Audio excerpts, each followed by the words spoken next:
you guys are all in gray. Okay.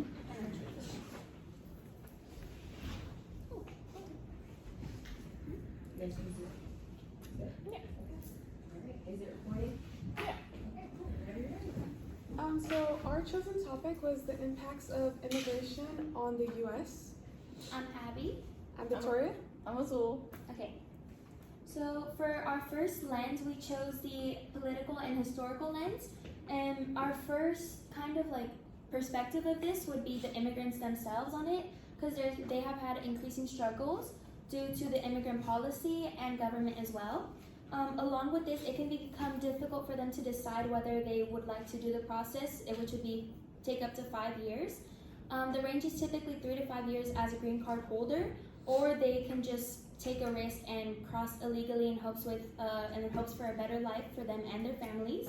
And then our second perspective would be government, which they typically only view immigrants as criminals who cross the border illegally and not as people who are in hopes for a better life.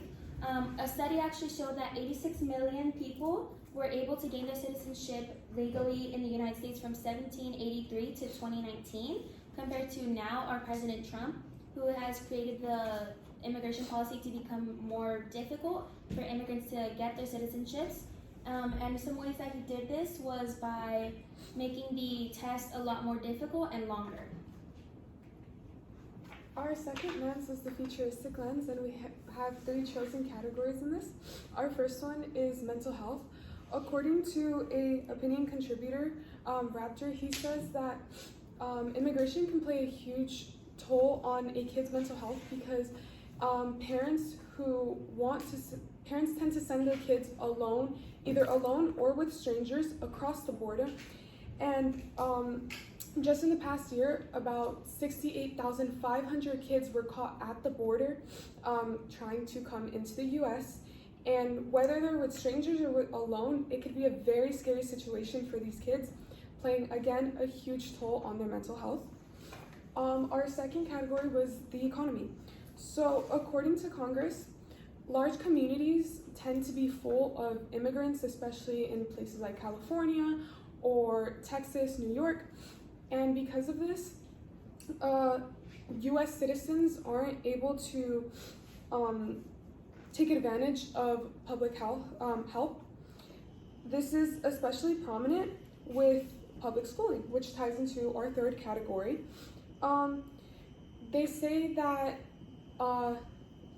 U.S. citizens are being taken that privilege of public schooling away because there are so many kids, especially with immigrants, that public schools are being full, and therefore having to make those like U.S. citizens go either into private schooling or any other type of like special schooling. Although, in another hand, an education reformer, Tamer, she says that immigrant children in class could be a very good thing because they bring a diverse culture into the classroom.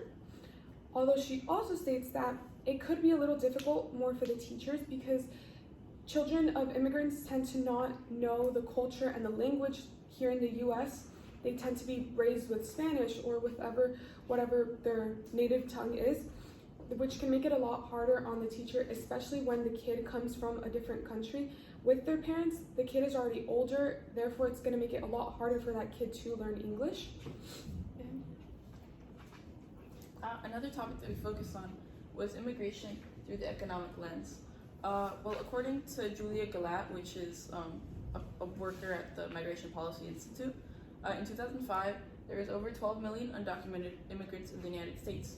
A fourth of them worked in agriculture, 17% in domestic work, 14% in construction, and 12% in food-related industries. Undocumented workers, according to the Migration Policy Institute, make up over 5% of the United States labor force, and of those, they make up over 10% of the unskilled or low-skilled laborers.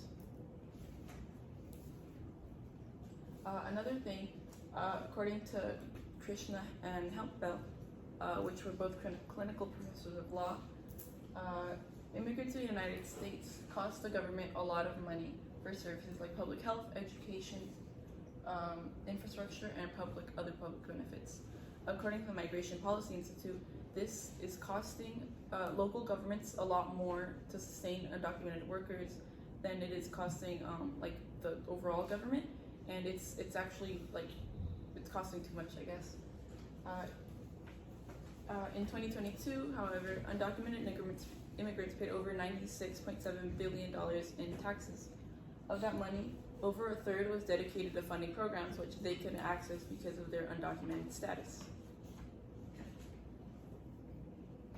Okay, our research question was, how has immigration in the United States affected the families of first-generation immigrant children living in the United States? Our thesis is that in order to regulate the impact of immigration in the United States and tackle various issues related to the cause, we need to find a way to balance restrictions and freedoms for the immigrants coming into and currently living in the country. This will happen through the adjustment of laws and the development of policies based around immigration.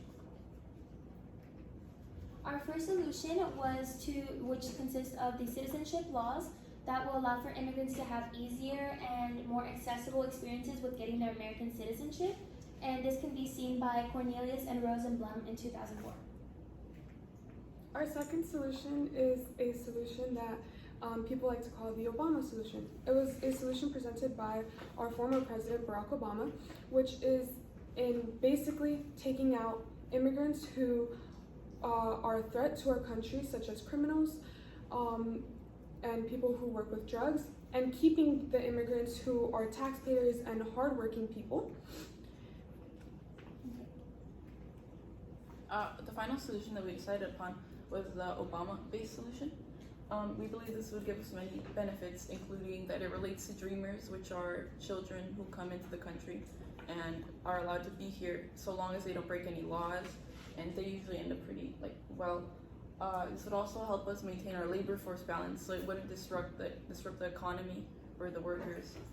It would also help with population growth, since many studies show that the United States population is actually decreasing, similar to kind of how Japan is. So the immigrants are what's repopulating, pretty much. And it would also ensure higher amounts of law-abiding citizens by enforcing the law that only law-abiding immigrants could remain in the country. And then these are all of our references.